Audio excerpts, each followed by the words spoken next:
Hello guys, it's Genevieve Tabili Norman. Nagtato siguro ako sa bahay na ito dahil lots of spirits in here. Parang ako lang pwedeng maka-interpret. I don't know what's going on. Hindi ko habaan ang mga sinasabi ko. Kasi palagi naman akong nag-iisa, tapos parang andyan naman sila, pati yung sigad, pati yung si Soro. Ang masabi ko talaga guys is enchanted mystery. So wala na tayong magawa dyan sa mga pinagsasabi ko, no?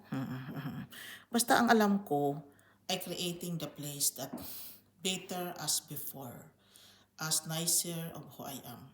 Ang masabi ko na lang sa mga pinagagawa ko guys is, I'm enjoying my own company. Tumalab siya guys, tumalab siya.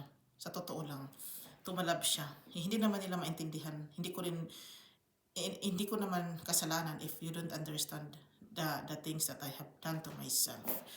Basta hanapin na lang nila yung mga sarili nila to find their things. Basta itong ginawa ko para yumaman na tayo, di ba? Ano pa silbi ng pagkatao natin kung hindi tayo mayaman? Guys, dito na lang ako. Maraming salamat. Bye.